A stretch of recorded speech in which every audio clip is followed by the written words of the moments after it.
I just want to speak about why we're here.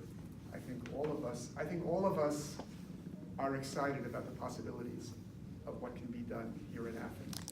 I think we all recognize that the outcome of recent elections give us reason to think that at a national level, not all that much will happen until at least 2021 with regard to fulfilling the social rights that we need to address.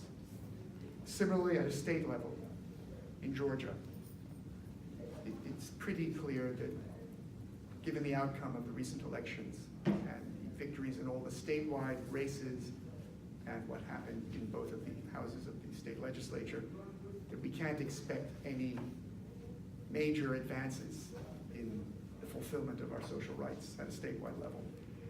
But here in Athens, I think we all have reason to hope that we have a new government, a majority of whose members are very sympathetic with the task of ensuring that all our freedoms be respected, that our true right to work, our right to decent housing, our right to health care, our right to fair treatment in the legal system, our right to education at all levels ought to and can be fulfilled, and that city government should take an initiative in this regard.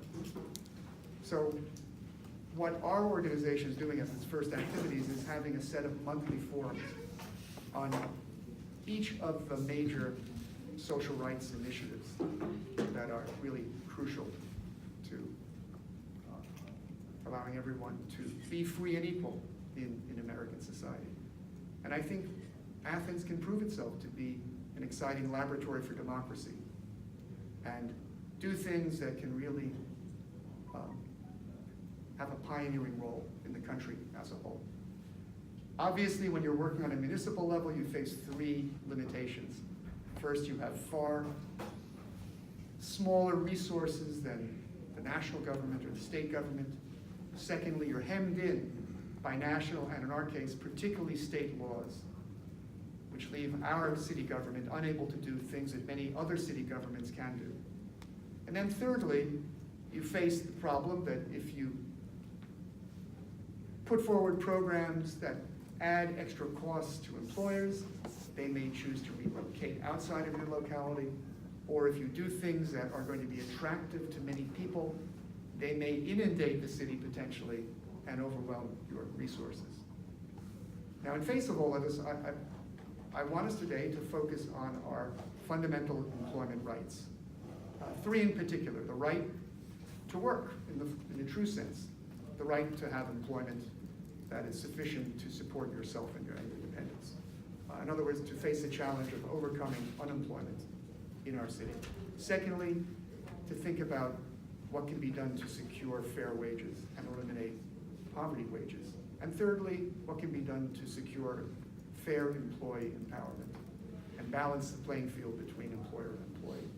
And I would like the focus to be on what can actually be done by our city government, which our mayor, Kelly Girtz, and our new councilor, Patrick Davenport, have worked so hard to become members of, and they have a certain amount of power.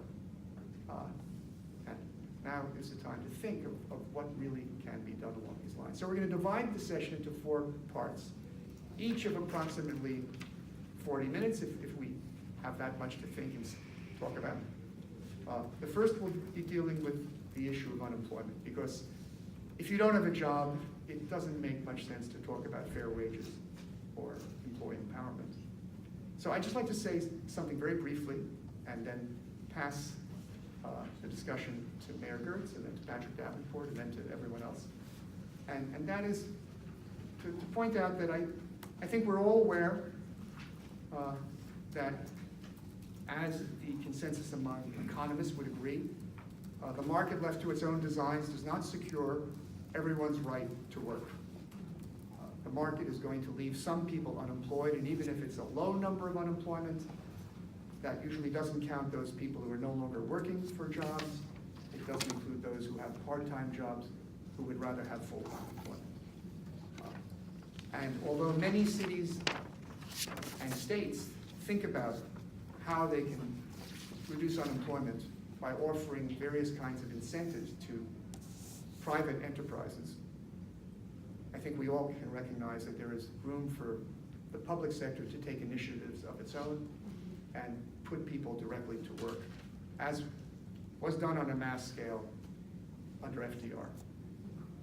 And one might even say under World War II, the biggest job program in American history. Now, I just wanted to put before you very briefly a sketch of how some economists centered at Duke University want to say that there can be a municipal job guarantee program. You know, there has been talk of a national job guarantee program. I ran on it. Alexandria Ocasio-Cortez is putting it forward as part of the Green New Deal. A couple of other national figures have opted for it.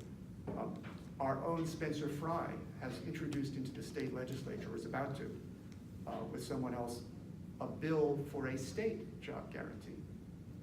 But the idea of a municipal job guarantee has been proposed. And the example taken was Durham, North Carolina, a city of about 300,000 people, which has a fair amount of poverty, like Athens. It has a similar rate of unemployment, around 4%. That would mean there are about 4,600 people officially out of work. And the authors of this proposal estimate that if you want to put someone to work at a decent job, at a decent pay, and you take into account the overhead costs of putting people to work, which in the job programs of the New Deal were about a third as much as the jobs bill payment, it would come to $55,000 per person. So the total cost of eliminating the official unemployment in Durham, South Carolina, comes to $350 million, which is about 82% of their total city budget. So in terms of their current resources, it's not something they could introduce at one blow, but they could attempt to do it incrementally. By comparison, a city like New York City, to deal with all of its unemployed on a similar scale, would only have to spend 10% of its budget. So the conditions vary. Some cities would be in a better position to do this than others. Now, I just want to propose this as something to think about, of whether we in Athens could commit ourselves to really think about eliminating unemployment with some kind of introduction of a municipal job guarantee. And I think one of the, well, very hopeful parts of a municipal job guarantee is that you can use any city program that involves expenditures that are not just going to current employees, and treat it as a municipal job guarantee. So that, for example, almost all of the SPLOST projects could be operated as municipal job guarantee programs if we commit ourselves to put to work on those projects people who don't have jobs or don't have full-time jobs for Athens residents. So I wanted to pass the discussion on to our mayor and then to Patrick to sort of ask, well, what do you think we really could do here in Athens to work towards the goal of fulfilling the true right to work, of eliminating unemployment, and what government itself can do, and what you feel is possible and what you feel you can commit yourself to, and then to brainstorm and discuss these issues.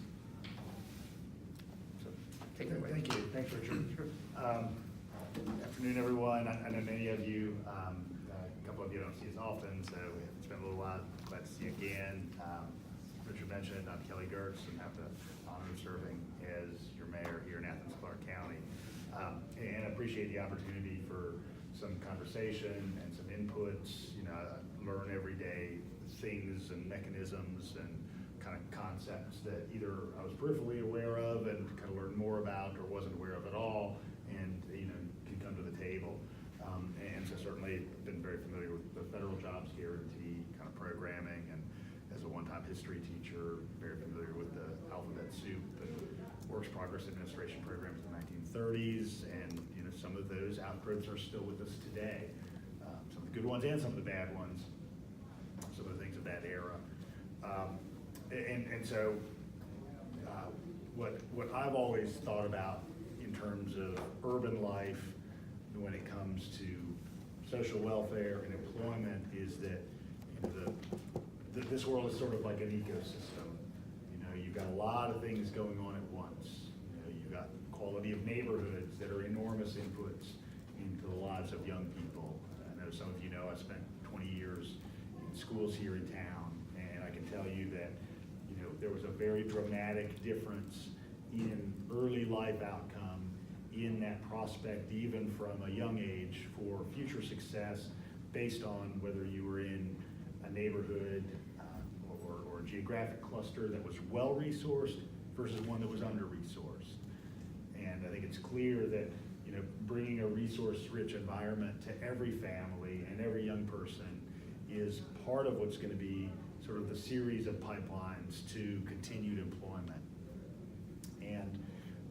And while we always have to be thinking from a young age, what can we do? We also have to be thinking kind of further into the age span. We need to be thinking about teenagers and people well into adulthood who might have been from some of those under-resourced areas. You know, I've often shared that in my mind, one of the toughest nuts to crack around the labor economy is somebody who might have dropped out of high school 30 or 40 years ago. I mean, certainly well within the span of time when they would be expecting to, you know, to live a strong employment life, but, you know, might have not been introduced to a skill set or a social environment early on that was going to shepherd them kind of through their life. So, you know, I think we need to be conscious of that as well. You know, Richard mentioned the kind of prospect that most communities who are interested in economic development are taking advantage of, which is some sort of either incentive or cost sharing. It's almost a necessity of the economic development world if you want to be serious about that in your municipality. But what that looks like can vary dramatically. You could put public resources, whether those are capital resources or job preparation, into low-wage employment sectors and say, you know, we're just very happy to have a bunch of people waiting tables or working checkout lines. Or you can put a lot of resources into higher wage areas and say, you know, we really want to ensure that while, you know, we understand we can't change every bit of the economic system right now, this minute, we can at least put our resources in those areas where we're likely to ensure greater outcomes in terms of wage level and wage stability. And so in Athens, that can mean things like focusing on the intellectual capital in this community, the wealth and research and development kind of activities, and how all of those things could reach the private sector and provide a stronger employment basis. And so that's been, along with that sort of community health, community redevelopment notion, that's been strong among kind of my goals. You know, I mean, it's one thing if you say, well, you know, we're going to spend a couple $100,000 and repair an intersection for a future employer, but it's another thing if you say we're going to spend tens of millions of dollars to sort of paving the path to an employment stream for somebody. And so in my mind, if we're going to be spending something on that scale, it's going to be something that's going to have some long-term resonant return on investment for the lives and health of people, and ideally sort of on a multi-generational basis. I think we also need to put our money where our mouth is as an employer. We're maybe about the 5th or 6th largest employer in the community ourselves, with about 1,700 employees. And so we consistently raised wages within Athens-Clarke County. 2 years ago, we took care of the biggest chunk of part-time employees in moving up to basically a $12 an hour floor or thereabouts. And now we've just got a couple clusters, one of which are people who are actually poll workers who work whenever election season comes around. And in this coming budget, we're going to be moving them up as well. So those are at least a few of the moving parts. There are many others, and I'm eager to hear about what some of the inputs that y'all think could be additives to the vitality of this community, all the way down to the granular level of household by household. Well, I was hoping to be in the audience today to learn, so I am ill prepared, but considering the fact that we're in a Republican state with a Republican president, that it will be extremely hard right now to do a federal jobs guarantee. It's ideal and it's something that we all should be working for. But I truly believe that grassroots effort starts locally, and I believe that we together can create jobs. We can create a local well, considering the state is Republican controlled, we can create ideas to create a local job guarantee for residents who are looking for work. And to craft that, I believe that if we work with the higher education institutions that we have around town as well with our government, we'll be able to create a policy or craft an environment where people who are looking for work can actually, will have jobs within our government, within some of these locations, some of these businesses that are continuously hiring. So we can create a program like that. I think it will somewhat mimic the ideal of a federal job guarantee, but I truly believe that grassroots effort starts locally. One of the things that we can do now is, one of the things that I do currently is create businesses, create co-ops. There are a lot of smart, intelligent people in our community who have the skills to create their own business, who have the skills to sell whatever talents they have. If we could turn those individuals into entrepreneurs, give them the help through the city government, through the state government, teaching people how to run a business, I believe that'd be the more practical way right now to get people, who are unemployed or underemployed, the incomes that they deserve. But that's all I have. I'll invite anyone to make a comment or ask a question. Andrew. Thank you very much. I appreciate all of you being here, and this topic is very fascinating to me. In part because I want a more robust labor kind of politic in Athens, just in general. And so it's exciting that people are thinking and talking about how to do some of that. Richard, you mentioned the SPLOST funding, and as I was just looking at some of the proposals, I mean, there's been so many to keep track of, but what would that look like? Something that took a portion of that as basically worker, as employment, so moving people who are part-time to full-time work, and something that Mr. Girtz mentioned in terms of something that is for the public good, so something that would create a, kind of like the WPA, would create something for the community to enjoy, but that then would also employ local Athenians, people who are working part-time, or people who don't have work, or people who are underpaid in other jobs. That something like that, for me, would create a pipeline that's using funds to do something for the community and also to employ people at a good kind of wage. So, I don't know, that to me sounds very exciting as a possibility, but I don't know what your thoughts are. I'll say beyond just SPLOST, but just in terms of public economy as well as also contracting and procurement by the government, there's sequence of coming activity that's going to begin with a resource fair on the 21st of this month. That's going to be sort of a general how to be a contractor and how to support your own small business initiatives event. And then that's going to transition into a couple of sessions that are not on the calendar yet, but are going to be later in the spring about sort of minority and challenged business participation in government. So I'm excited that those are underway. Obviously we're part of a sort of dynamic region in that people are coming and going all the time. 50,000 people come into Clark County to work every day, and not quite as many, but a couple tens of thousands of people go out of the county to work every day too. And so we're kind of always seeing this sort of cross current of coming and going.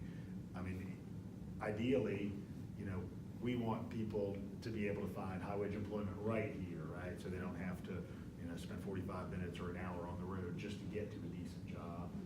And similarly, we want to make sure that, from the ground up, we're preparing people for employment in every way, so that, when a high wage employer, whether it's the unified government or somebody else, says, hey, we've got a call, we need, 15 welders, we need some folks who are skilled in masonry work, we need some electricians, that we're not having to rely on people from Jackson County or Barrow County or Gwinnett County to come in. So, again, I kind of mentioned this ecosystem earlier. We always need to be operating a bunch of levers. can't keep our eye off the ball. I mean, I'll just mention on a federal level, it seems like where there's been real failure on an ongoing basis is in transition planning all around. So, you know, you always hear about these sort of base closures and base relocations, and it throws this tumult into local communities across the country, whether that's in Columbus, Georgia, or Norfolk, Virginia, where I grew up, or Long Beach, California. And I think, you know, there's always going to be some challenge in transitioning from one employment base to another, but it ought to be the job of government to, you know, create a clear path toward better employment. So, you know, let's think about folks who are in the coal mining industry in West Virginia. You know, there's all this sturm and drum about, you know, movement out of coal for folks there. But really, if the federal government would have decades ago or did today say, hey, you know, we understand that we've got to take care of people who are living in this piece of the geography, and that maybe what worked economically or what we thought worked economically 50 years ago is not going to be the path we're still on. You know, we need to step in and decide what that new thing is and get people ready around employment. You know, it takes a proactive approach. And so I guess maybe that's where I'll end this comment, is that, you know, we sort of can't just sit back and say, like, well, the economy's going to do what the economy's going to do. Your drugs are going to get more expensive. Wages are going to continue to stagnate. You know, we've got to say, you know, we may not control everything as a local government, but we can at least assemble all of the area players to our best outcome. Can I just respond to what you said? Because I think you hit upon two important sides to thinking of SPLOST as something that can be drawn upon. Namely, on the one hand, we have this process where the community gets involved in specifying works to be done that will serve the community interests. And on the other hand, you have funding that will be allocated to put people to work, to produce either these capital structures or these services. Well, I'm wondering how difficult it would be for the city government to get involved in ensuring that the implementation of these projects would be done so that one would take unemployed people in Athens or underemployed people in Athens, particularly in areas that are suffering from the greatest unemployment, which are going to be disproportionately African American often, or people of color, and to make that a possibility and to implement it on those terms. I'm wondering whether that could actually be done in terms of the very structure we have. And there is funding. I mean, if you think Durham could put everyone to work for $350, $60 million, they're maybe 2.5 times the size of Athens. So maybe $100 million. That's a lot, but SPLOST is bigger than that, even if it's spread over a number of years. So we're talking about something that's there, maybe it can be drawn upon. What do you think about practicalities? Oh, what? Okay, I was gonna say. Oh, I was just addressing something at SPLOST. I know I was on the present committee, but I was on the 2005 and 2011 committee and selection committee, and I was chair of the oversight committee in 2005 or something. But the money that and I have a question actually about procurement process, because that's something I don't know about. But I know that on SPLOST is a program, and you all can correct me too here, that the state gives counties power to enact, but it's only for capital projects. So one, changing anything, which is a frustration. Two, operating expense and labor is a problem. So I was at the project where, like right now, what's the one that's on the east side for the, like a career, like an after-school career program, what is that called? Youth Development Center? Youth Development. Gaines Youth And I Development was really curious where I think that was presented by the school district, but like where the operating expenses were going to be for that. And I realized some were with a private company, but, you know, and the Boys and Girls Club and everything else, because that was a big facility. So that's one thing there. It's limited by what those state rules on how the money would be spent. But I know, having been through this, like hearing from the management and staff, what the procurement status is. Do we have to take the lowest, I mean, you put an RFP out for contract work or construction, the request to hire for that. And do we have to hire the lowest bidder, or what are the why, So or it's- where's that, what's that It's, process? it's the lowest qualified bidder. So Mhm. qualified is sort of the big Usually stands for- hinge. Let me say it like that. I mean, obviously, you know, when you're talking about building a $30 million building or a $10 million building, you know, you want to have that project managed well, you know, you want it to be sustainable. It's, sort of operating principle for this government is making sure that that thing is gonna last.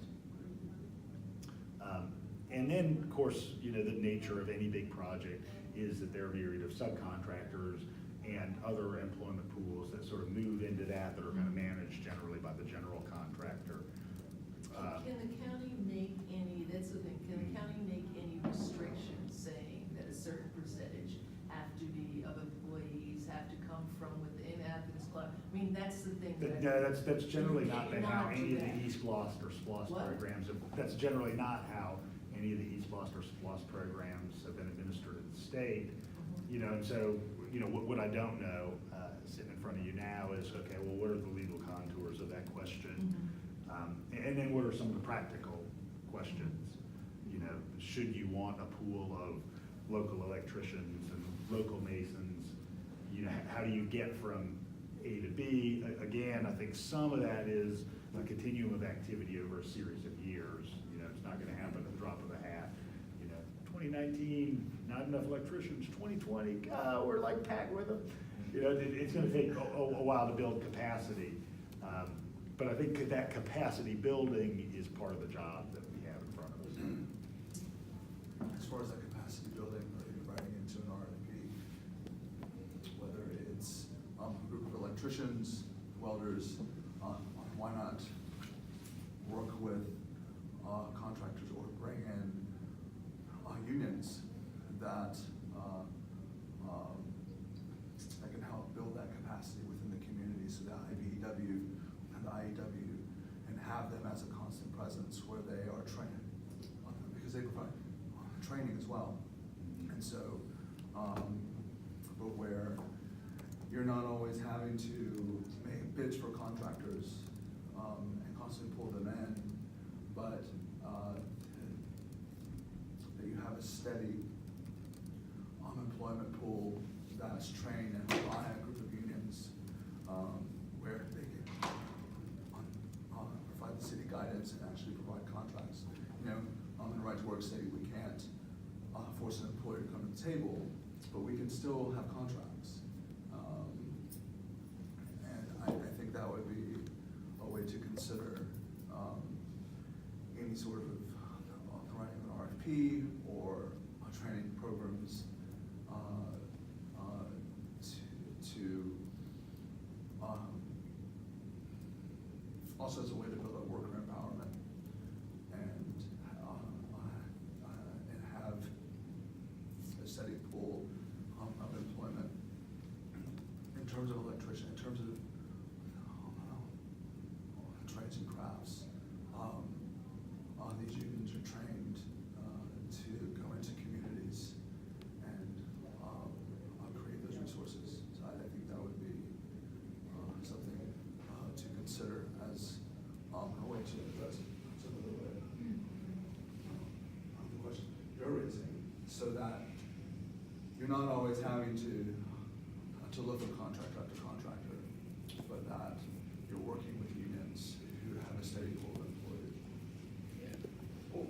And to answer, piggyback, and Girtz, correct me if I'm wrong, I think the SPOS manager can work with the local businesses for contracts.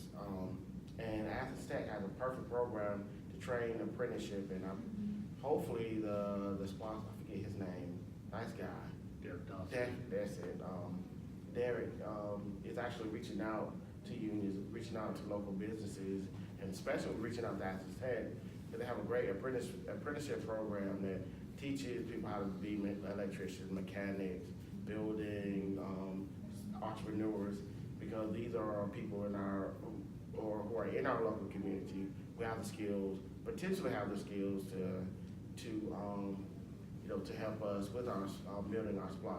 But to support Girtz, when he said about to support Girtz and his sentiment about qualified, we are mandated, I believe, that we have to, whenever we build something, the person or the company that's building it, they have to show a history of, they built this, built that, because if you're building a municipal building and you got a bunch of high school people who may have done it for a year building that municipal building, it's not gonna look good legally. So there's, starting now, I believe we should, for SPOS going forward, we should create maybe an incubator or a project whereby we are actually hiring local. We're working with our unions so we can invest in our community. So then when we do another SPOS, we say, guess what? Our community is actually involved in building some of these projects. What do we, in addition, I spent lots of years working at Athens Tech, like my whole career, right? So in the programs that we had that were auto mechanic and electrician and air conditioning, people got jobs. And so it wasn't as if people, the programs would, rave about people getting through the programs. I taught students who are at the beginning of this. These are adult students coming back. Very few of them, and I taught developmental classes for students whose skills were weak. Many of those students never made it to graduation for various reasons.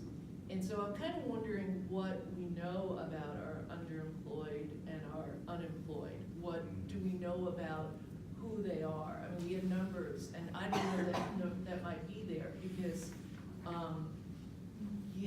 there are, I saw a lot of people not complete for a lot of different reasons, mostly having to do, I would say this, most of the people were not completing, not because they didn't have the capability, but because, and sometimes in a certain area they might not have been able to do it, but we had programs where people could go through, like automotive and such, but life circumstances and various personal challenges they didn't feel. So I'm sort of wondering what we know as a community about who our unemployed and underemployed are, because are there electricians who aren't getting jobs? I have a feeling they are if they're working and so I don't know what the stats are of that. I think you're pointing to something. Yeah. That's a crucial side of any effort to Yeah. eliminate unemployment. The city, I think, has to make an effort to find out who are the unemployed, what are their skills, Yeah. and then it could consider whether it could be itself the contractor to tap people who are gonna have various skills and put them to work on specific projects without an intermediary, if that's possible. I think some of that work you're getting at, Carol's been done.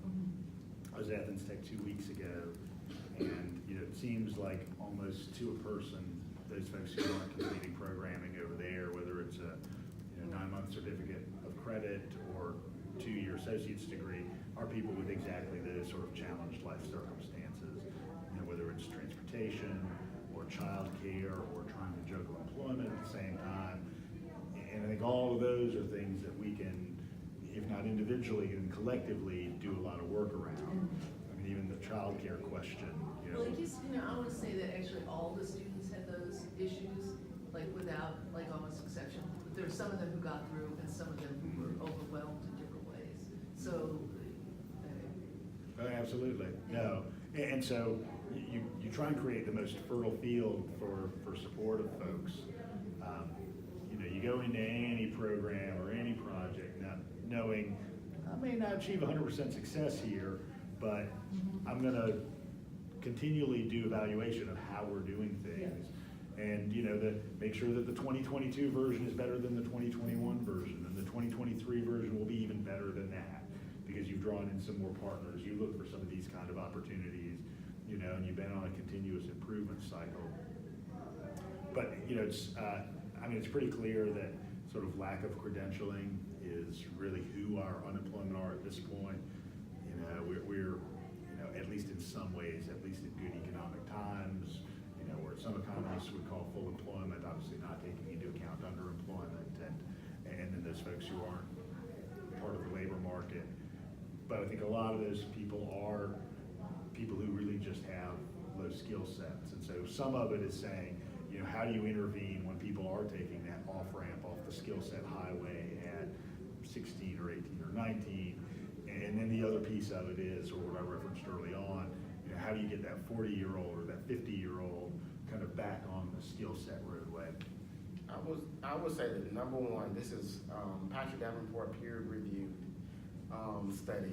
The number one reason why people are not completing, because I was somewhat one, is the cost of education. So you get a girlfriend, a boyfriend, get married, you gotta buy a house, you buy a car, and then, you know, you may find a job to support yourself. So it comes to like rent or mortgage versus a tuition. And then, you know, to also include time, I would just believe just life circumstances.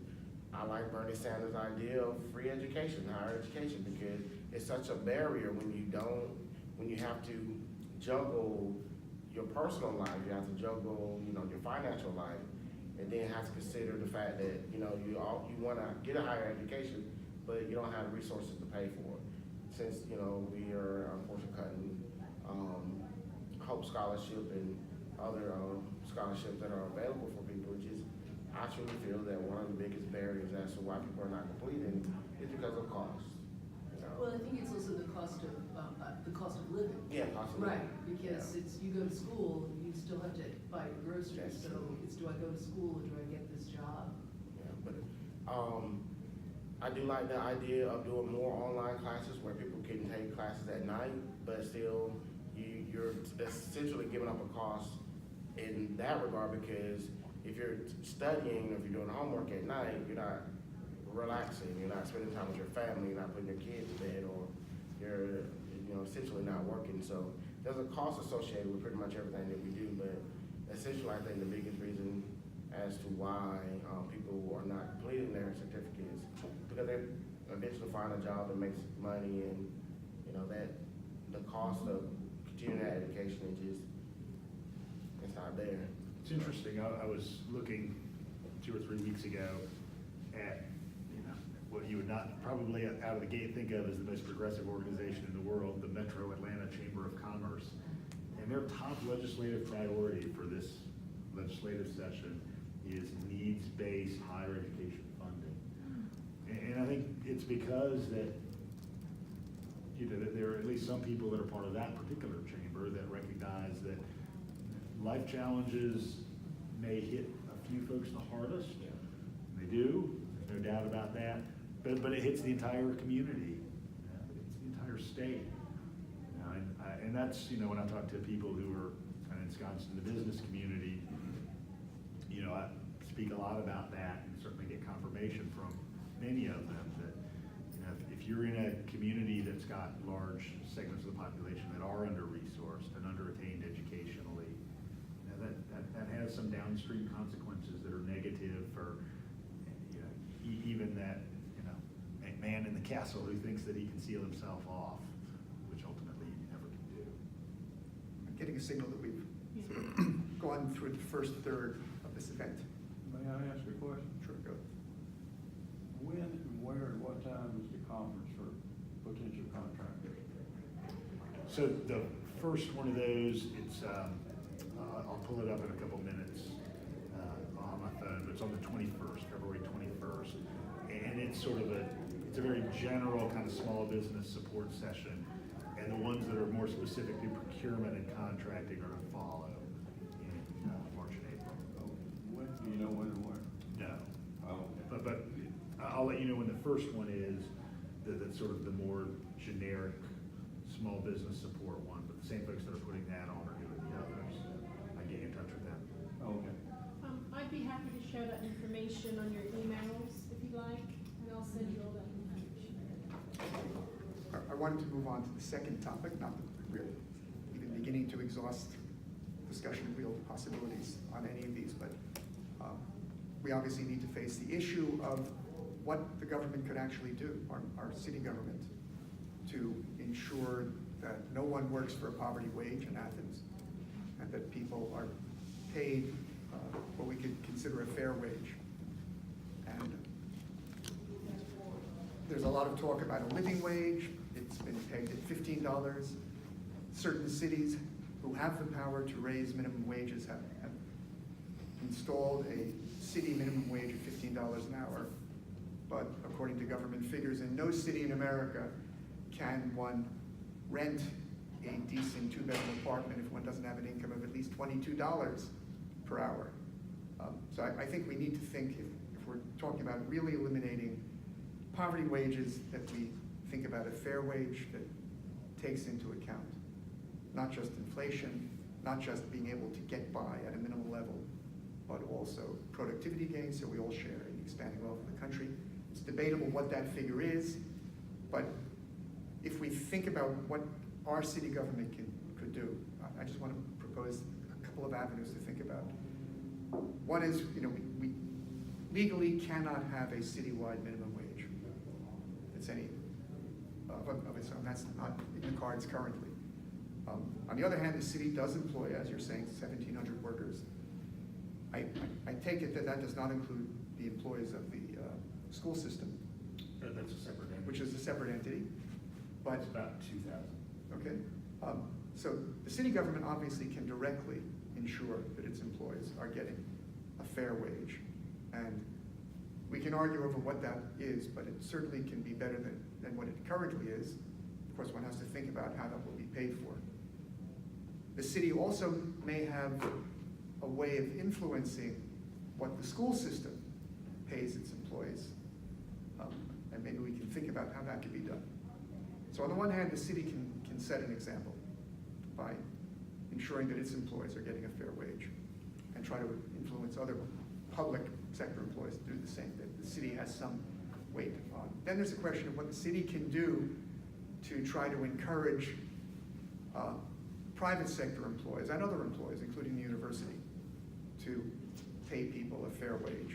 I think one side of it is if the city could move towards establishing as much public transparency as possible on what people are being paid at various workplaces. And the city could also conceivably have a public seal of approval for any employers who are paying fair wages. It could also do the opposite for any employees who are not paying fair wages. Just as on tobacco products, we have a warning that they're required to post. One might think about having something similar for private employees, and in that way attempt to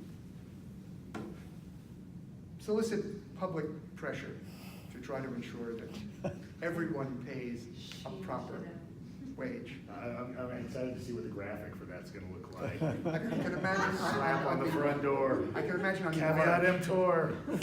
You can see hanging on the arch to the entryway to the campus saying, the University of Georgia does not pay fair wages to all its employees.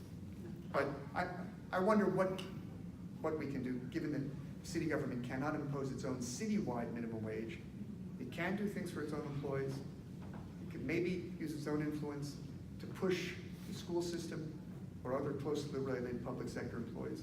And then it could do what it can to enlighten the public about what people are really being paid everywhere, and maybe think about a way of providing incentives.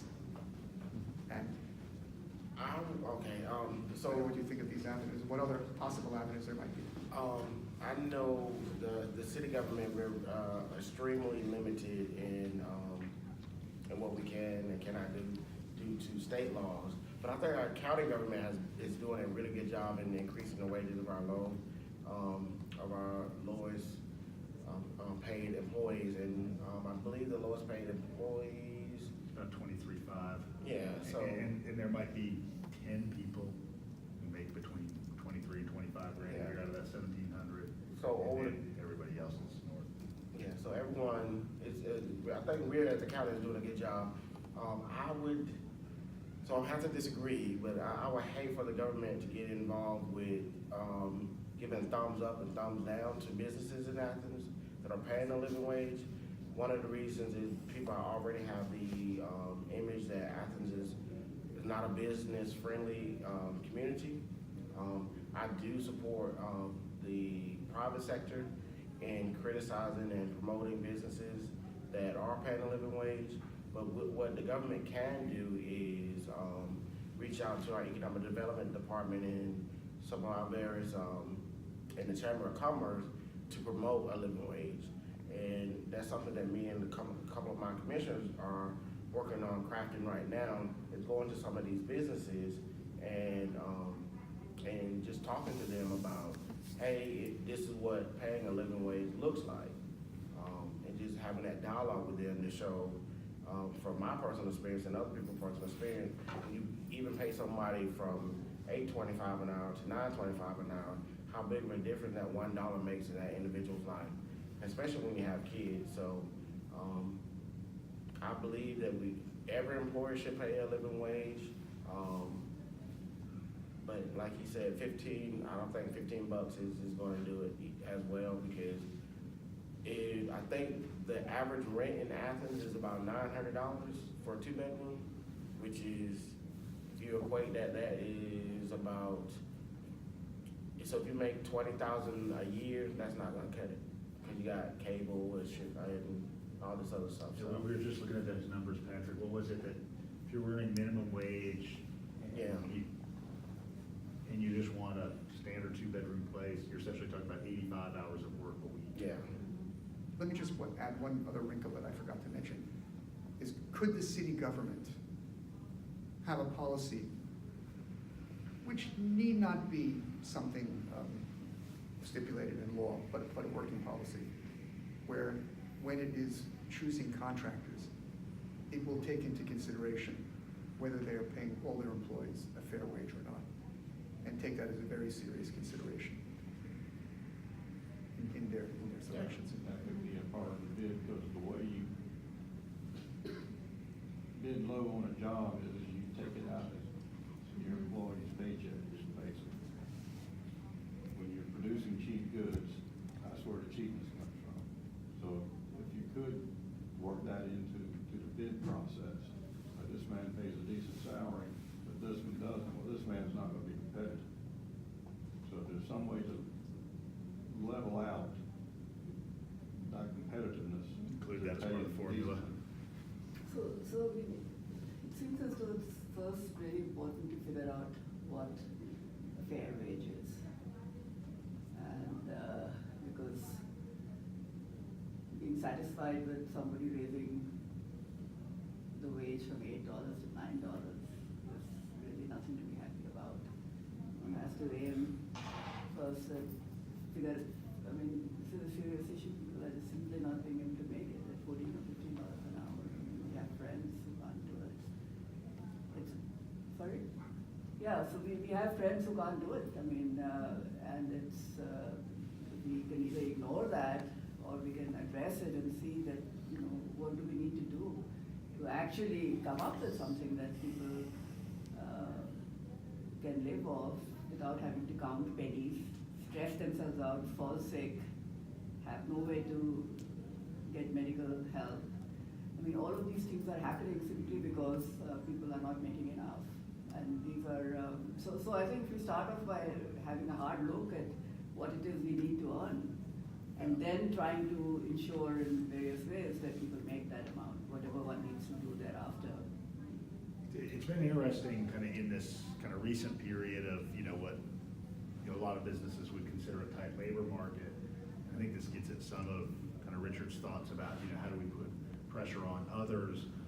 And that is to say, how do we create an environment where it's almost always a tight labor market? So again, we both have the largest, strongest pool of prepared people, and we're attracting higher wage employment. And so again, to put upward pressure on everybody. And I'll give you a real tangible example that's been underway just the last couple of years in the midst of this economy. And it's what I would always steer my own high school students away from, when they were thinking, oh, I'm gonna go work for a couple of years before I go on to higher education. And that's work at the poultry plant, where the work is very difficult.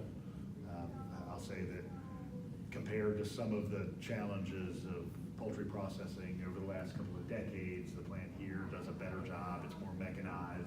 You don't have the kind of repetitive motion stress that you have in some of the kind of older school facilities, but it's still tough work. And only 10 years ago, those folks were advertising, $9.25, $9.50 an hour, and now they're starting folks in the kind of $12 an hour range, and it's because of the competitiveness in the market. So put that out there to say, if we can say, hey, we're bringing in $50 and $60 and $80 and $100,000 a year wages, that's going to create this upward magnetism for some others in the market too, including the public sector folks. I mean, we recently underwent a wage survey, and it was just implemented in January. About 75% of our employees saw kind of upward movement, and the rest kind of stayed stable. And some of that upward movement was the private sector's pressure on us. So when we hire engineers, when we hire electricians, when we hire skilled tradespeople, we've got to be attentive not to just what other local governments are paying, but what Boeing is paying, and what Carrier Transicold is paying, and what others kind of in the regional and state market are paying. Sorry, Joe from Yeah, so I'm just curious, what have been the formal relations between the city government, county government, and UGA? I know very little about that. Sure. Patrick, I don't know how much kind of interaction you've had over the last year. It's very minimal so far. Probably on the commissioner level initially, you kind of meet with the community liaison. Sort of on the mayoral level, spend time with their community liaison, Allison McCulloch, who's in the governmental unit, folks who are in the governmental relations unit broadly. They have a unit that interacts with state, local, and federal government. So I interact with them a lot, sometimes about shared projects a lot lately around economic mobility and community support.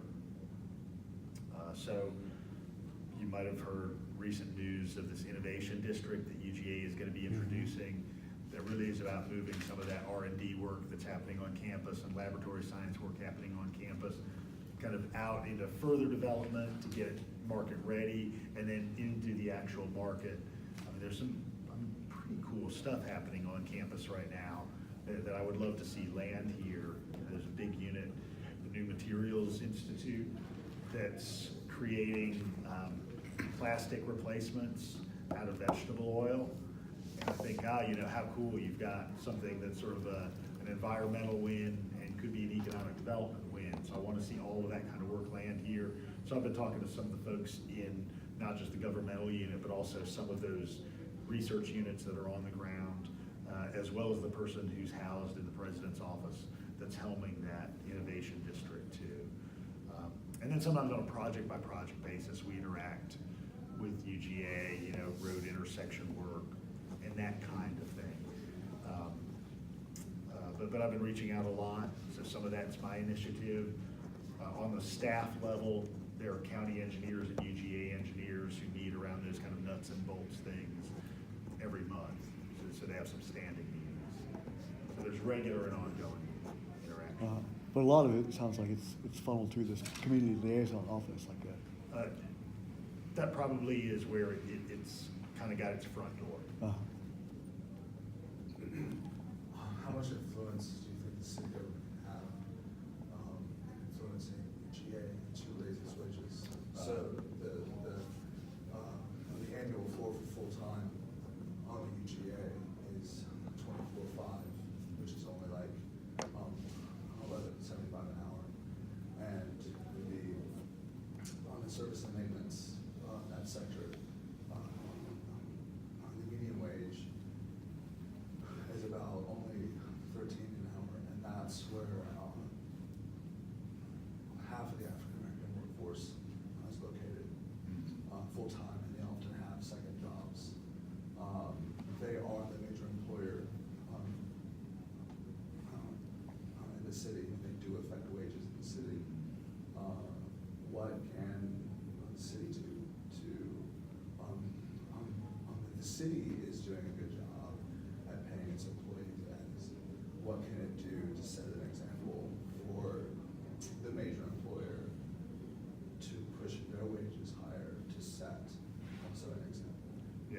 honestly, that market pressure is the greatest tool that we have. So, directly as an employer, and again, as a facilitator for other high-wage employment. For us to have direct influence at the university, when we say jump, they don't say how high. If you really want to know where those conversations go on, it's in the General Assembly of the Board of Regents. So if you're not familiar with kind of the governance structure in the university system of Georgia, Board of Regents is a 20-member body appointed by the governor, and they essentially set statewide policy for the university system. Obviously, that funnels through the president's office here. And then, of course, is greatly impacted by the governor's office itself and by the General Assembly. So those are really the big hinges. And just for full disclosure, I'm Joey Carter. Was in Campus Source in Georgia, and so that's the reason I'm asking. I've got a question too about how contracts are laid by the city. Is it done strictly on a low bidder basis, or is there some algorithm used? Again, it's the lowest qualified bidder. So, we sometimes get a low bid, and then we find out somebody doesn't have a history of success, they've defaulted on some projects, that they don't have an array of subs that are being kind of fed to them. And so sometimes the lowest bidder doesn't get the contract, but it's the lowest qualified bidder. Could you use that language to make bids taking into very serious account what they're paying their employees? No, that's a good question. Or the Then subs? the lowest bidder is not going to be the one that is paying best, right? You'll have to go for Well, a higher. has a qualification Yeah. as to what, it has to be qualified. And the question is what falls under that heading. Could it involve paying fair wages as a crucial part of being qualified? Yeah, so presumably, the concept of lowest qualified bidder is encoded somewhere in law. Is that the case? There probably is. Uh-huh. If there's not some statutory law, there probably is some case law around that. That's not my area of expertise, so I couldn't give you a more substantive answer. Does the city council have the power to enact a law that would set what the fair minimum wage of a city employee would be? Well, we do that through our budgeting structure. We Which is already do passed by that. the city council? Yeah, so we do that already. So they can directly Yeah. determine that? Well, I would hope that they would then inquire into what is a fair minimum wage and ensure that the minimum is at least that. Yeah, well, we did a study a few years ago, and kind of given the dynamics of this market, and it's probably changed a little bit, it was essentially $11 an hour with benefits, or $14 an hour without benefits at the time. Again, it's a few years old, maybe 5 or 6. I'm curious, so if I'm hearing you right, Commissioner, sounds like you agree with that we should be paying a living wage, but you might disagree with we should pass a law that you have to pay a living wage, like from the top down. If that's what you're saying, I'm hearing it from other people too. I wonder to what extent you guys think, and everybody else here that's been involved in labor, is the problem. In a perfect world, this would happen because we all demanded it, right? Business owners would know that they would not be able to walk around in public and running a business that pays a sub-living wage. So is public awareness, a lack of public awareness, a problem, do you think? Like, is it just that people aren't aware of, just enough people aren't aware how bad wages are to make a difference? And if so, if you think it is a big problem, what do you think the local government can do to help raise awareness? I wish I could pass a law. 100%. If the governing body of Athens Clark County can say any employer comes into town or in town are paying less than $18 an hour, shut down. I wish I could do that. I don't think the state prohibit us from doing that, first of all, but it's all about market. So if we impose anything like that, they're going south, they're going north. All these businesses are gonna pack up and leave. So it is, for me, it is like teeter-tottering. It's like,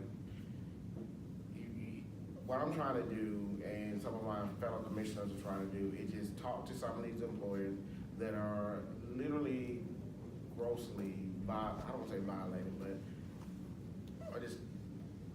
I don't think they're ignorant about the issue, but just to get them to understand, get some of these employers to understand that like, this is what the low wage worker look like. This is the money that you're making. This is how, if you increase their wages, you know, to a decent human being living wage, this is how it will impact our community. Lower crime, better schools, better streets, people are happy, people are socializing. So that's what we're trying. More consumer demand, which is good There for you business. go. It's a reciprocal effect. You know, when you put more money in people's pocket, they can do more with it.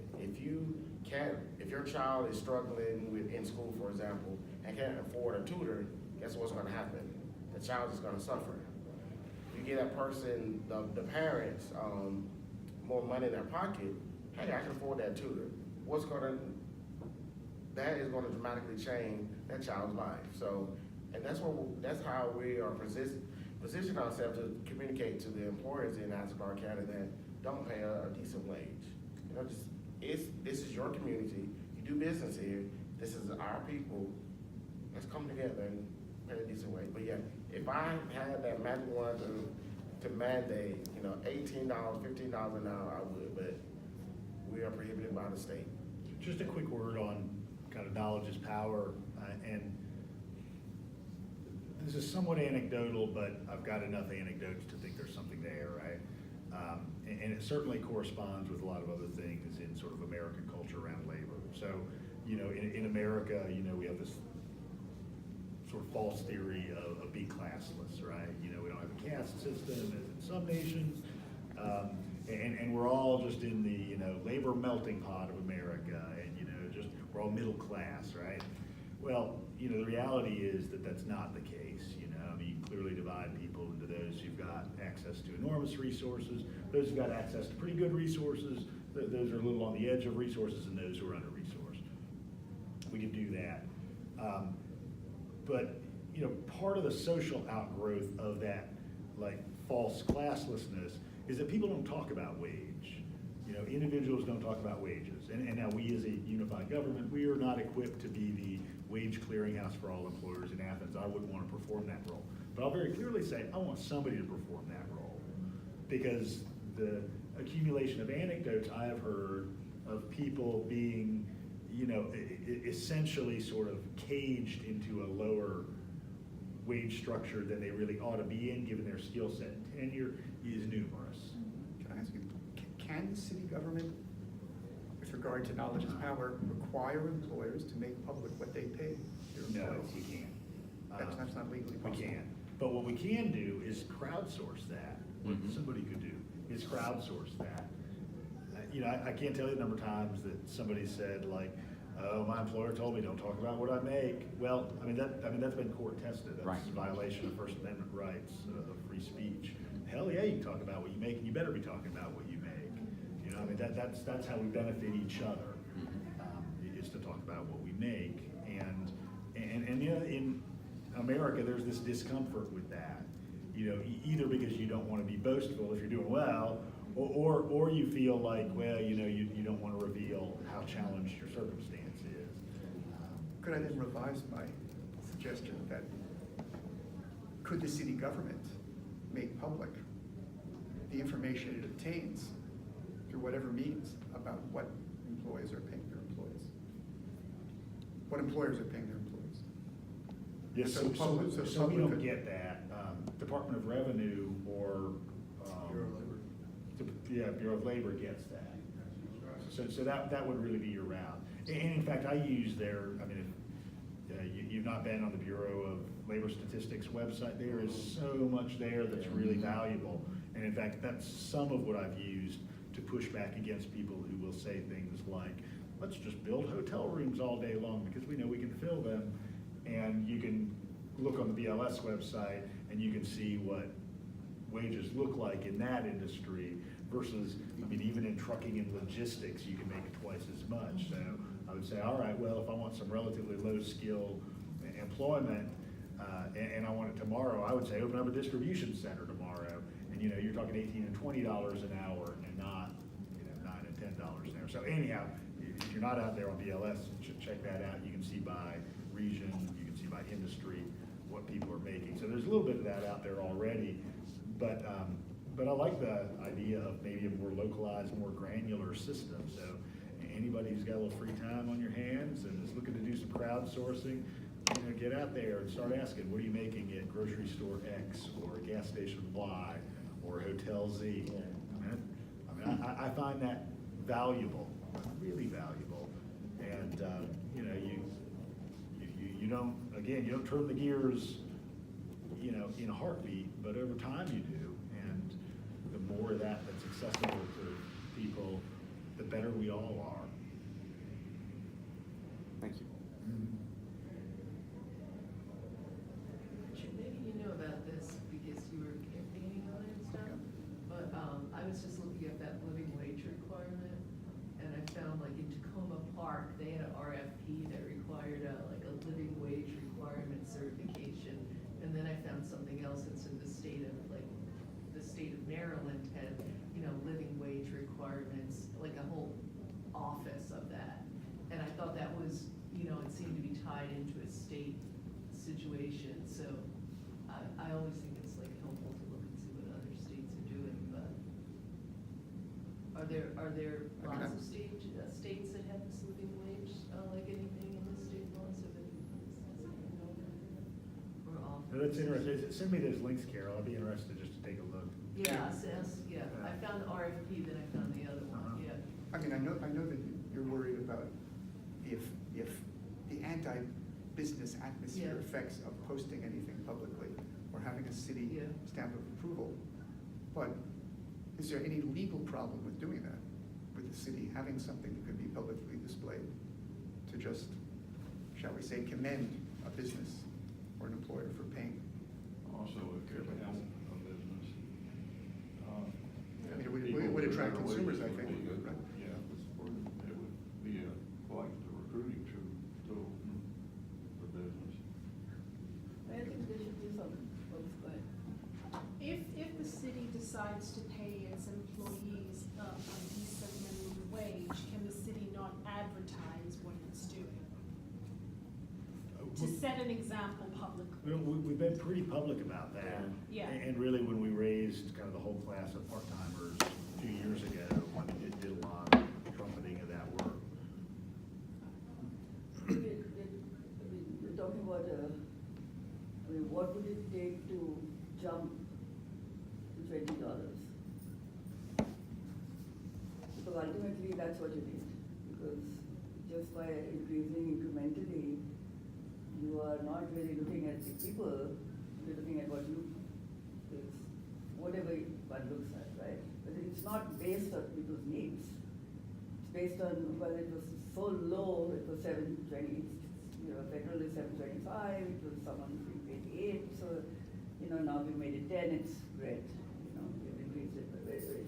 So what would it take to jump up to? Your property tax. Sorry? A 3 mil property tax increase. So that's something that the city government can't do, right? Yeah, we can do that. You can. What percentage of workforce would actually Yeah, that's what I don't know. be Yeah, obtaining and much of a obviously, difference through that? anytime you Depending on raise the- the floor, you then kind of have to, by virtue of that, kind of create a new wage structure throughout, so you don't get wage compression.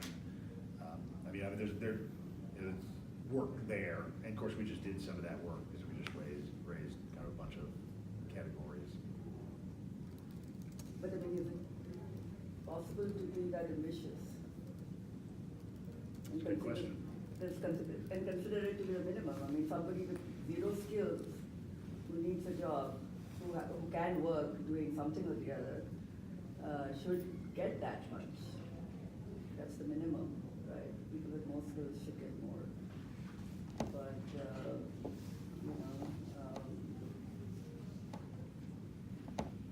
Anyway, it's worth exploring. Yeah. I think we can go over it, but let's see whether we really have to be less you have a research wing in your office, like people who are employed just to.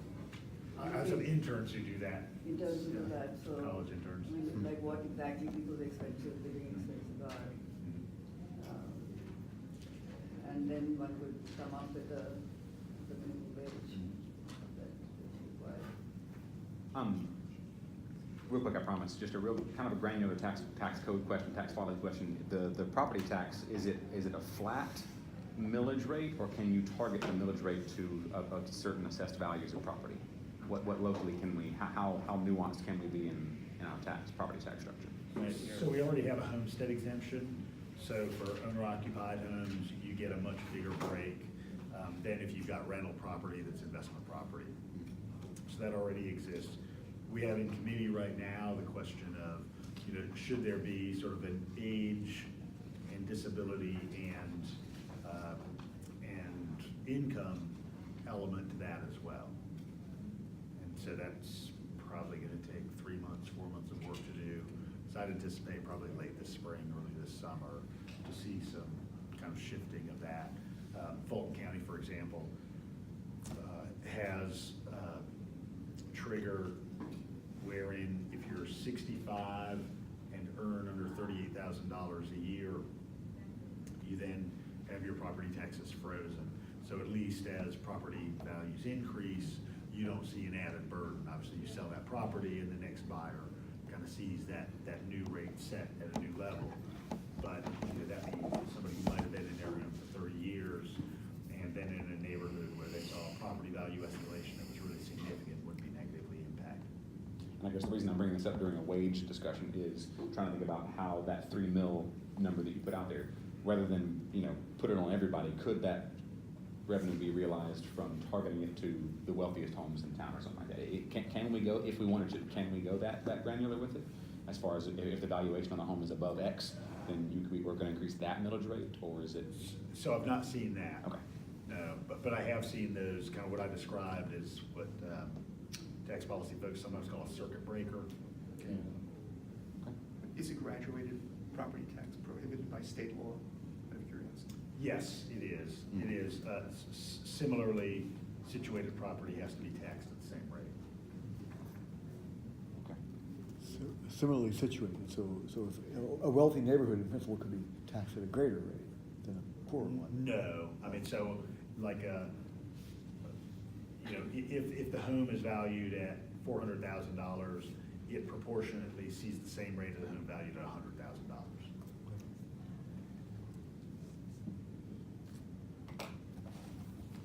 Andrew? In a right to work state, what is the, we're sort of talking about wages from top down, but what about wages in terms of organizing workers? So, for example, organizing teachers in the area, the largest employer around here, so they're going to be UGA hospital or teachers in the school system. Even though we have a lot of also service workers, but in terms of, not sort of technically officially unions, but organizing workers to, what kind of role does the city or a community have in sort of helping to organize, promote, facilitate, enable the condition, whatever you want to call it, for example. That's exactly the topic of the Oh, final next one, section, okay, which sorry, we could yeah. move Never into. mind, just take that back. Which in a sense, I think is an important issue. I think all of us are agreed, namely what can the city government do to facilitate employee empowerment. One way of thinking about that is to facilitate unionization, which is, I think, at an all-time low for all of our lifetimes, especially in the private sector. So, what can the city government itself directly do? I just want to give a few suggestions and as an opening discussion.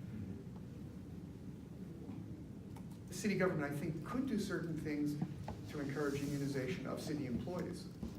It could be proactive in that regard. It could proactively solicit unions that would be interested in unionizing its employees. It could hold meetings, call meetings of city employees to meet with various potential unions, as well as to organize elections that they could participate in, so that we could try to move towards 100% unionization of all city employees. They could conceivably attempt to use its influence to do something similarly with regard to other public sector employers, such as University of Georgia public school system. It could conceivably, in considering what are low qualified bidders, consider whether or not they have a unionized workforce or not. That's something that would be, give them a leg up. It could also do these things that I know that this might also worry you, but have a city-approved union label that would be stuck on any employer's building to indicate that they are a union employer.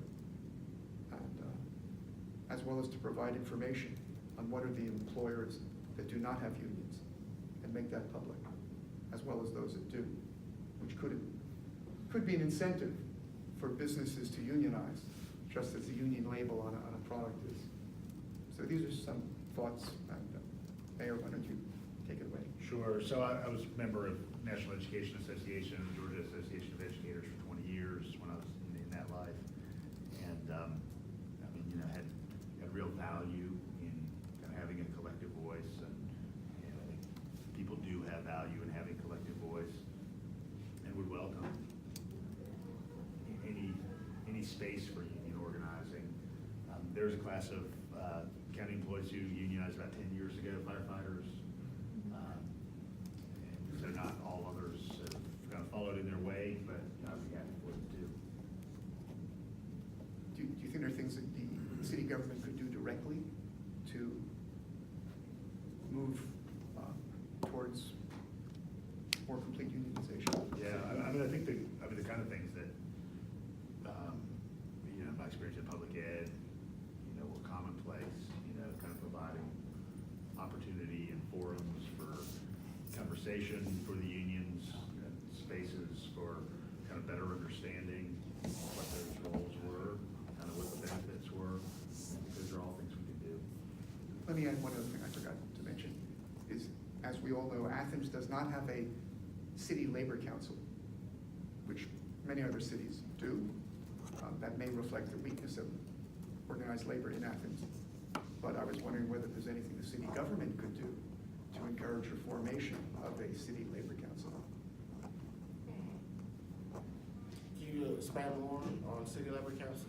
Well, you have them certainly in most major cities where the various unions that have workers organized have regular meetings to discuss their common labor issues. Just like there's a chamber of commerce in each city, right? Here you have the labor counterpart.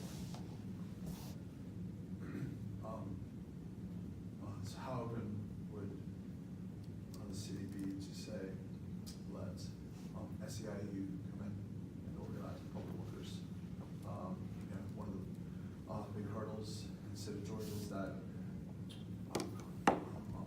as a right to work state, you don't have collective bargaining rights. You can't organize any units. But that doesn't mean that you can't get a contract with your employer. It's just that has to be mutually agreed upon. The public sector. And Gabe, if you have anything more that is. So it would be, what would the cooperation, if that were possible with cooperation, with, like, let's say, SEIU came in to organize public workers, it would be an open shop.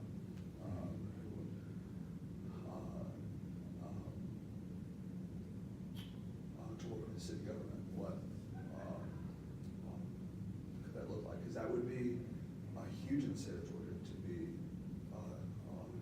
the first municipality to openly invite and work with a very experienced public sector union, and to do it in a way that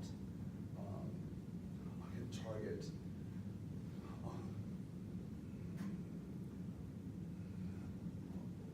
a generation of poor communities, and to help bring up the bottom in that way too, and to set an example for the rest of the state as a right to work state, in terms not just in the organizing and not just in if possible having a contract, but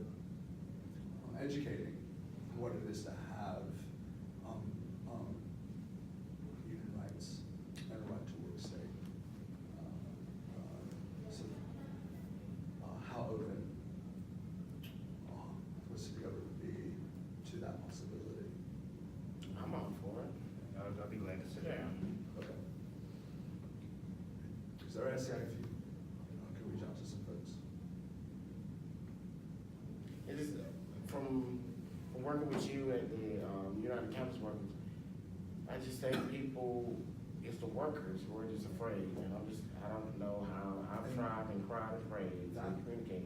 That's the big struggle, is when we are organizing on campus, there's a lot of fear, especially in the low-wage workers. Yeah. Because they're told by their supervisors, and UGA doesn't really want anyone to know this, but they're told that it's illegal to join a union. Yeah. They're told this.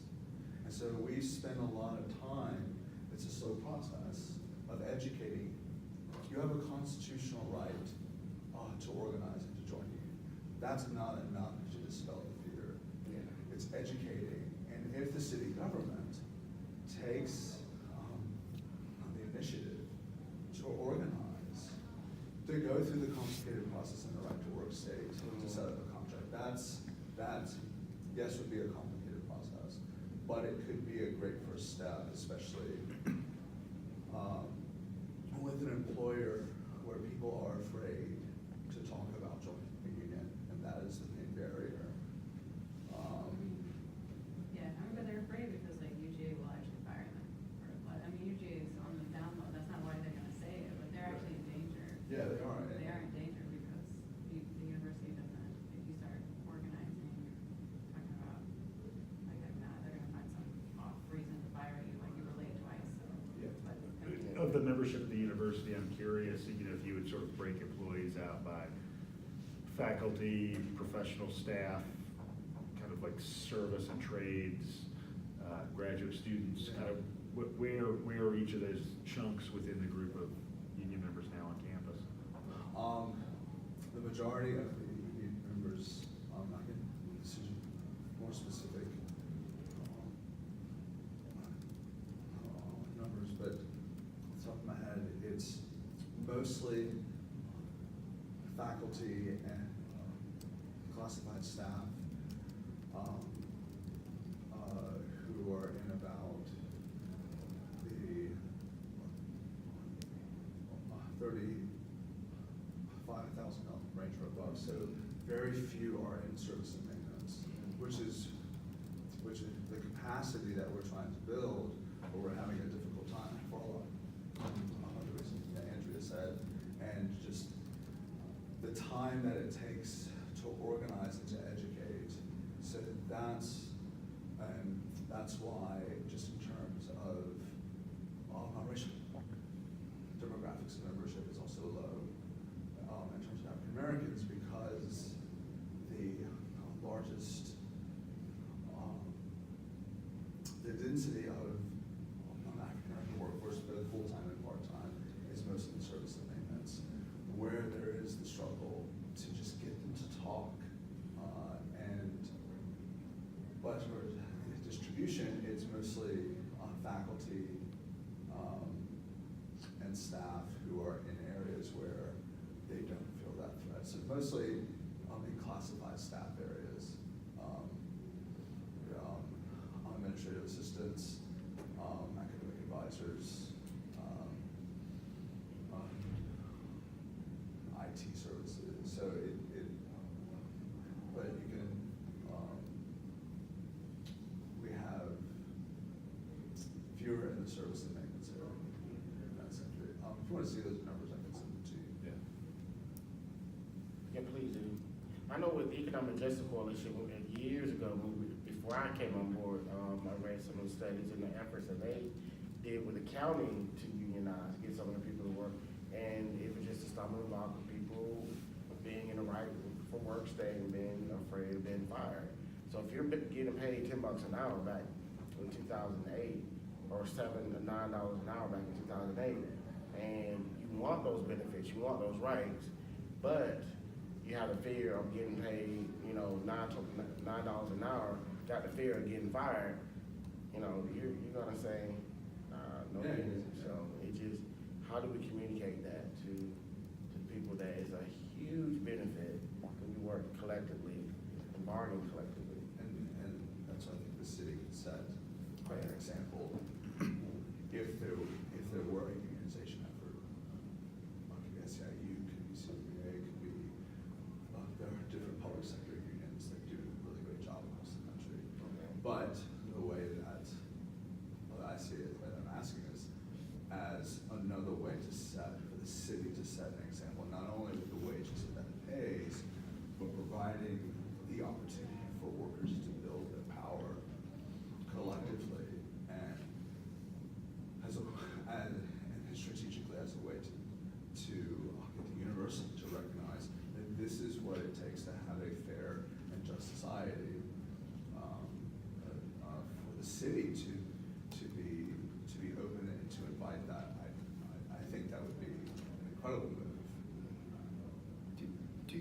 the city could follow up on that approach to try to use its influence to get the school board to invite unionization of all of its employees, not just teachers, but also custodians, cafeteria staff, bus drivers, maintenance, all of that. Is there a way that the I think city you should approach the superintendent of the school board. Yeah. But do you have any influence on their finances? No. Or nothing like that, or nothing of that sort? They're a separate Yeah. subdivision of the state. One other question, I know that there are grave restrictions on, by state law, on what new taxes the city can levy. But are there restrictions on fees that the city could impose?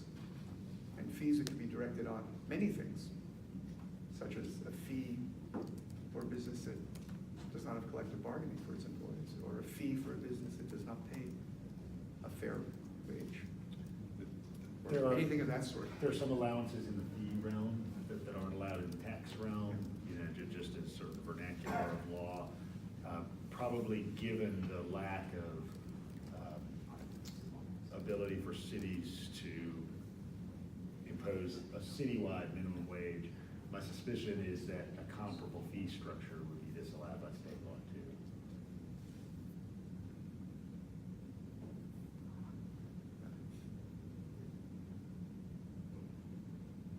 See, that's why we need Bill Behrman here, the county attorney.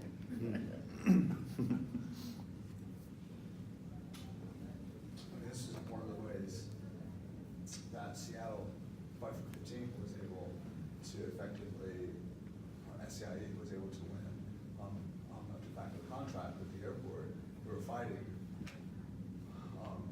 against SCIE for so long, so SCIE held a grassroots campaign to put it on the ballot to raise the minimum wage citywide to 15.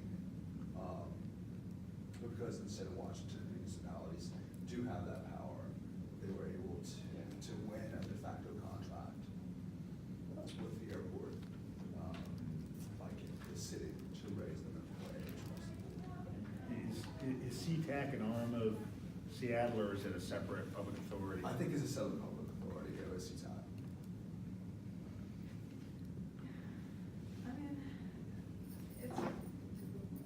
What's interesting to me is that a lot of people want to operate under sort of what is legal, when in fact there's a huge amount of discretion in terms of how a lot of things are administered. So, for example, the teacher strikes in West Virginia, where they're a right to work, and they had no legal sort of backing to be able to do what they did and go on strike and win. Collective action. Yeah, collective Yeah. action, yeah. So, there's a lot that can be done, operating within the structure that exists. It's just that there's not a lot, there's risk with doing it. That when you're organizing workers, and there's certain things are or aren't legal, or it's ambiguous, which you can't do, the default is to be more concerned with, like, is it safe and can we do X, Y, and Z, rather than the risk of, like, well, I don't know, what are they gonna do if all the bus drivers just stop one day and don't, and say, look, we're not driving any kids anywhere until good luck with your children. You know, like, there's a way in which, like, you can make demands, but, like, you need the collective will. So, my point being that in some ways there needs to be a public education campaign about labor, about collective bargaining forums, where I'd love to have, Richard teach about whatever unions or whoever knows about unions. That there's just a lack of collective wisdom about what collective bargaining is, what it means to sort of organize at work, like why it would benefit. Yeah, really kind of back to your earlier comment that, it used to be part of curriculum that you understand sort of labor dynamics. Yeah, how do we get it in the school curriculum? Like, how do we school board? Yeah, like that kind of thing. Just, exactly, the government is a concrete action, opening the opportunity for a union to come in talk about what it would be to have a contract with the city and to do it openly. It is a kind of public education campaign, but in a very concrete way, where it can aim at goals, where it can aim at possibly a contract, but if anything, to begin to attack and address that fear culture that's inhibiting to taking risks, where a lot of people just, I'm not gonna walk off my job, just to get people to entertain them is already frightening. Where that collective action is so very powerful. And I think it's with the government, city government, should really open up that opportunity to invite in a unit to talk about and to set steps moving forward to a contract. Could be a huge step for especially us in the university and university system, because when you're on campus workers, the local is for the whole state, and we're setting up chapters across the state, and that alone, if we can point to Athens and say what the city government is doing here, we can say to UGA, you need to do the same. I mean, granted, that's a grand strategy, but to start with city government, the government that we have now, to say, yeah, we want to have these, we want SEIU to come in and tell us what that would look like. That alone would be huge in terms of education. And it could have a big effect in a state where, in the South, where a lot of people just don't know what it is to be in a union. I grew up with unions in the South, where it was in the skills. But a lot of people just don't know what it is to be in a union and what that looks like. What culture? No, there isn't. Well, they did know, but Talmadge broke the textile strike. Oh, yeah. It was a 38. I mean, that has never been overcome Right. by unions in the South. It's been interesting just to see the film industry expand here, that obviously has this kind of big union heritage. Yeah. And certain friends of mine that are set dressers and carpenters have been kind of part of the film, those specific trade unions within the film industry benefited from that. If you go to Augusta, so the skills and the trades are highly organized there. But it's just the skills and the trades. Outside of that, there isn't much knowledge about it. But within the sectors, there's a long history of that.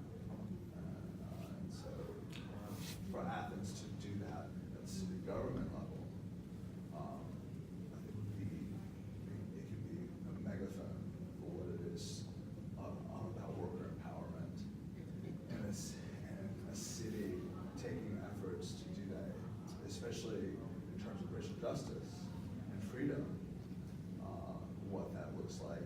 Because SEIU, and I keep pointing them because they are so organized in this way, it isn't just worker empowerment, it's addressing long histories of worker disempowerment in generationally poor communities that are Black communities and Latinx communities.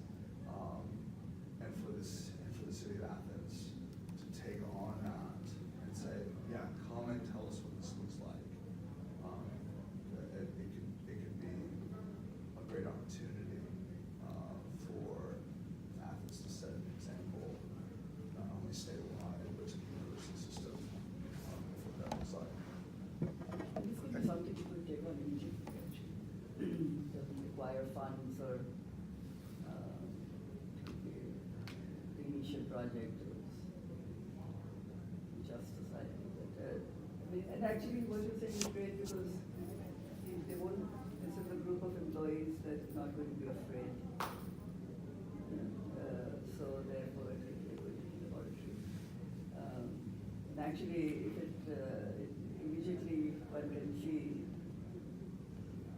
other city councils doing the same thing. Maybe put it out there, advertise it, have news coverage, and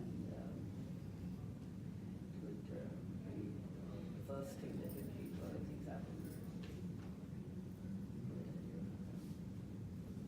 I think it would have an impact upon the speed and success of the attempt to organize the employees of the University of Georgia and the state system as a whole, which is underway. It's going to be going on.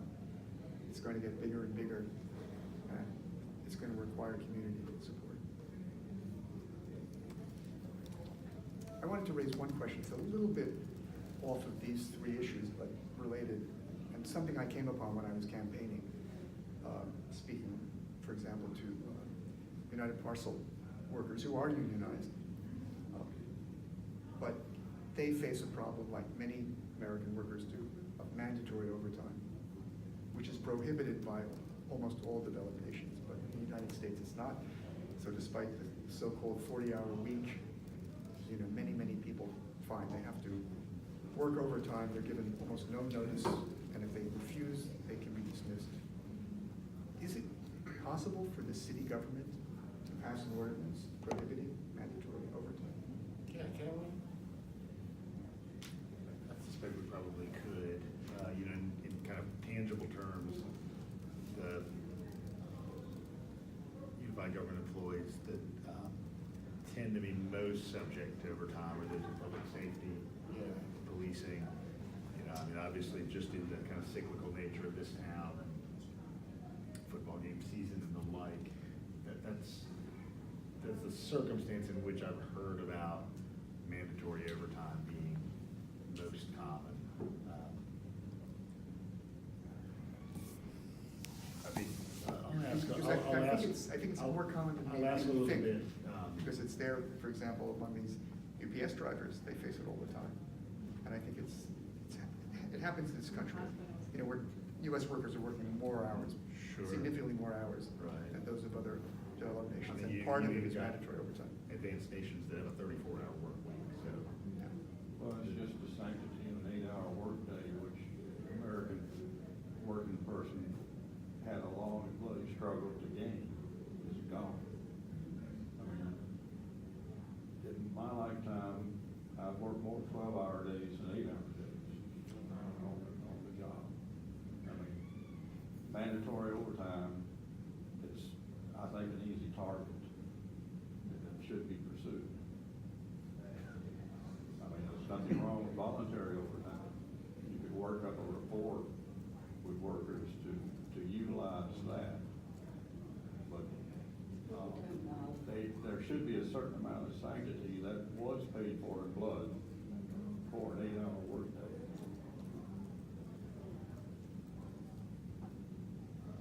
Absolutely, yeah. More stuff that we gotta look into. With respect to the,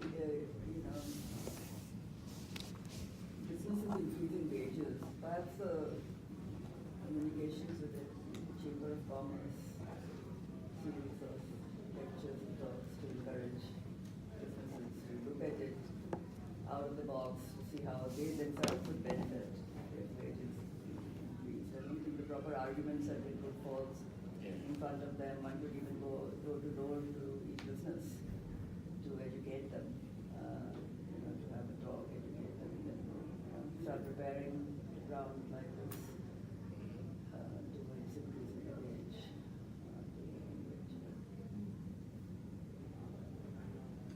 I'm kind of a fan of the public shaming stand of this. Really? Come That's on. not how you worded it, but that's how my brain interpreted Yeah. it. But, something in terms of like, we have our city approved, stamp of approval on businesses that are ethical in some ways. And we promote an ethical community in Athens in terms of treating workers in a dignified manner, which includes some, I actually like Girtz.